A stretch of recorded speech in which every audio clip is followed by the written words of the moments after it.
Ibu semuanya, kembali lagi di Philip Morning Market Call, edisi Rabu 15 Maret 2023.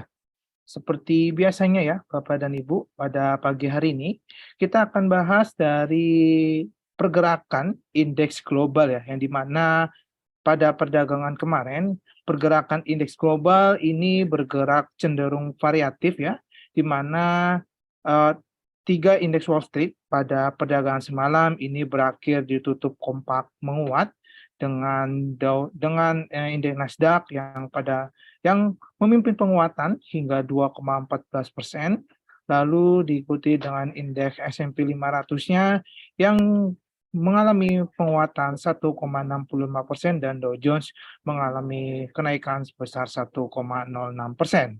Sedangkan di bursa Eropa pada perdagangan kemarin juga turut mengalami penguatan dengan indeks DAX ini menguat hingga 1,83% dan FTSE-nya mengalami penguatan sebesar 1,17%.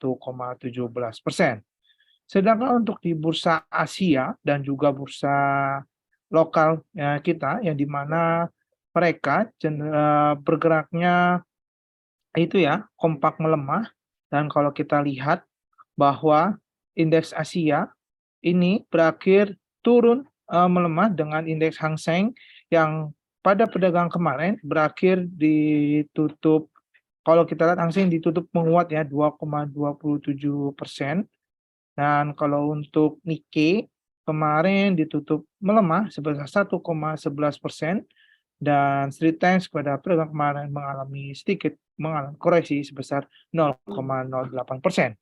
Sedangkan di Indonesia, indeks IHSG kita pada perdagangan kemarin berakhir ditutup turun dalam ya, dan penurunannya hingga mencapai 2,32%.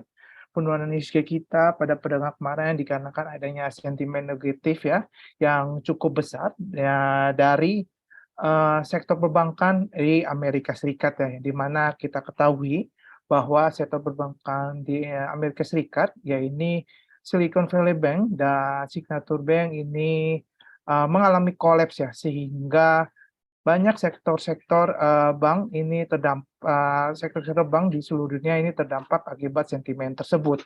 Dan pada perdagangan kemarin kenapa sektor perbankan kita mengalami tekanan jual tinggi dikarenakan adanya sentimen negatif tersebut.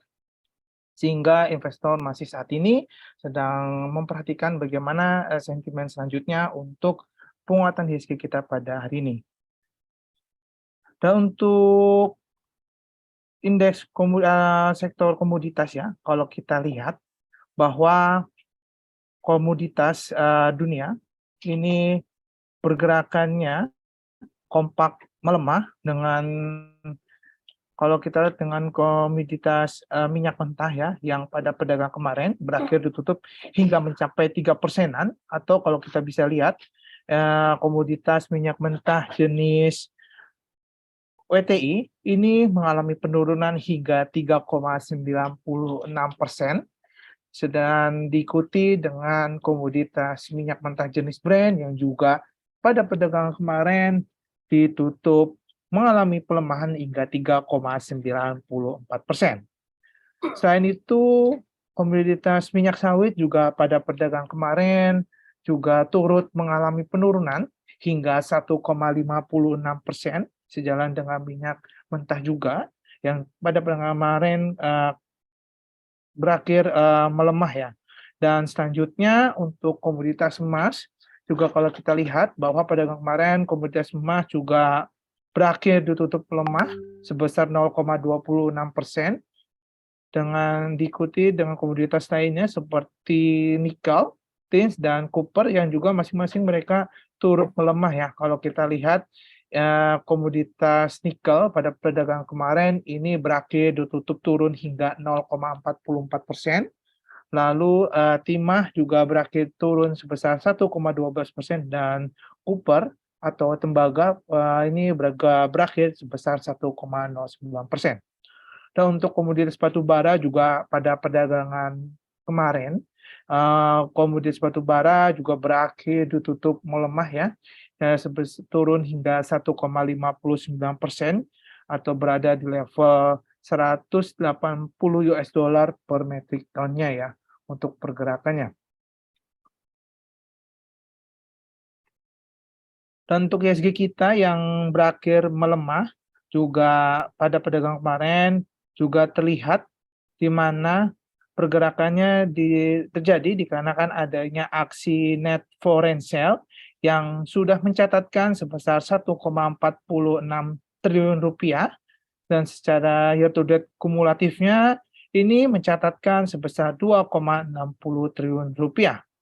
Lalu saham-saham yang mencatatkan top 5 net foreign sale yang pada pedagang kemarin yang memberatkan ISG kita menurun, ini terdapat saham-saham banking ya rata-rata di mana BMRI mencatatkan net foreign sale, BBCA, BBRI, dan selain itu selain banking ada ASII dan juga Adro. Sedangkan saham-saham yang mencatatkan top 5 net foreign buy pada pedagang kemarin, ya ini terdapat saham-saham MDKA, Inco, HMSP, ERA, dan PTBA.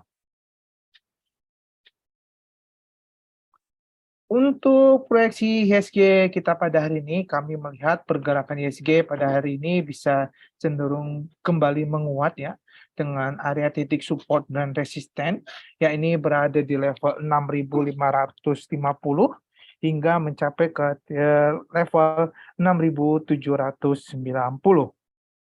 Dan untuk berita globalnya, ini masih dari Wall Street ya, yang di mana pergerakan indeks Wall Street ya, ini berakhir kalau kita lihat rata-rata pergerakannya ditutup menguat ya, hal ini didorong oleh adanya data inflasi yang sesuai target sehingga meredakan kekhawatiran di sektor perbankan.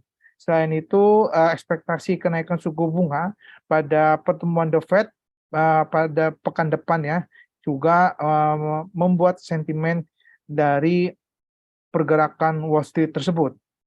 Dan kalau kita lihat bahwa sentimen selanjutnya, kekhawatiran mengenai sektor perbankan yang sudah mulai sedikit mereda pada hari Selasa kemarin, dikarenakan Presiden Amerika Serikat sendiri, yaitu Joe Biden, dan pemangku jajarannya telah memberikan kebijakan global ini yaitu atau berjanji bahwa krisis tersebut akan segera teratasi ya. Dan adapun inflasi juga diperkirakan masih jauh sebelum mendekati rata-rata target tahunannya Bank Sentral Amerika Serikat yaitu sebesar 2%.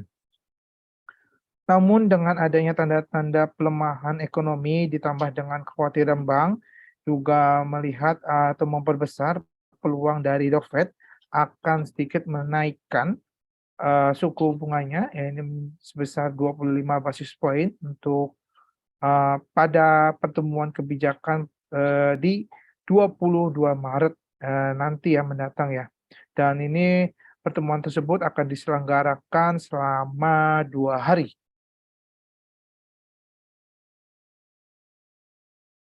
Dan untuk berita sahamnya, yang pertama ada emiten dari AGRS atau PT Bank IBK Indonesia Tbk, yang dimana AGRS berhasil membukukan peningkatan laba bersihnya mencapai 710% atau menjadi sebesar 103,45 miliar rupiah di sepanjang tahun 2022.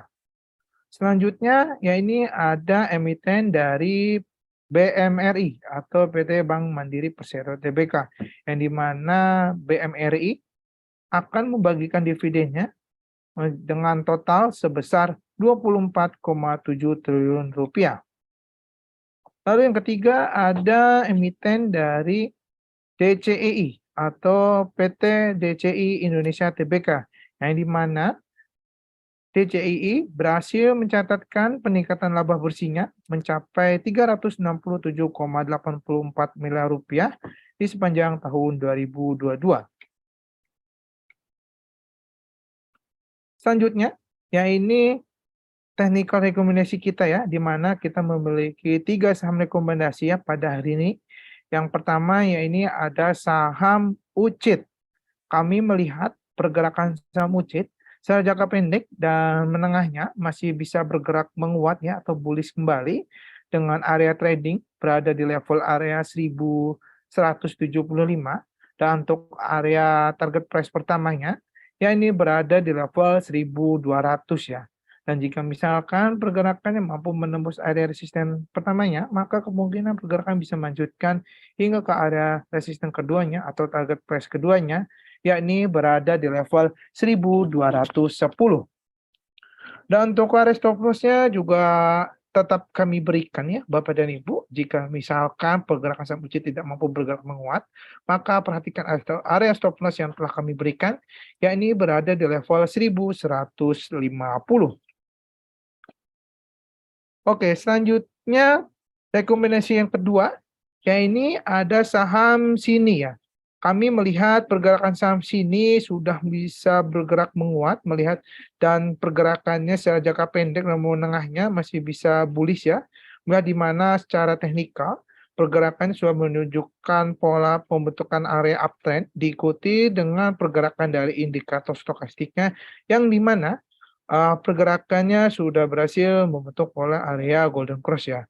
Dan kalau kami lihat pergerakan saham sini, ini kemungkinan bisa bergerak menguat hingga ke area resisten pertamanya, yang ini berada di level 2130 hingga mencapai ke level resisten kedua, yang ini berada di level 2200 ya. Dan untuk area stop loss-nya juga tetap diperhatikan jika misalkan pergerakan tidak mau bergerak menguat, maka perhatikan di area stop loss yang telah kami berikan, yakni berada di level 1795. Oke, untuk selanjutnya ada saham ketiga, ya ini ada INDF. Kami melihat pergerakan INDF masih ada eee, spekulatif on support area ya, atau di mana pergerakannya jika misalkan pada hari ini mampu menembus area di area terbelah di 6.175 atau area support-nya, kemungkinan pergerakannya kalau kita lihat bisa bergerak menguat ya, melihat di mana kalau kita lihat pergerakan dari INDF ini sudah turun tajam sekali dan selama pergerakan 2 hari terakhir ini pergerakannya sudah, bergerak menguat ya dan kemungkinan pergerakannya jika misalkan pada pagi hari ini bergerak dibuka menguat ke level area terbaiknya di level 6.175 maka kemungkinan pergerakannya bisa saja, eee, kembali menguat hingga ke area resisten terdekatnya, yakni berada di level 6.300 untuk level resisten pertama, dan jika misalkan pergerakan mampu menembus area resisten tersebut di level resisten pertama, maka kemungkinan pergerakannya bisa melanjutkan penguatan hingga ke area resisten kedua, yakni berada di level 6.375.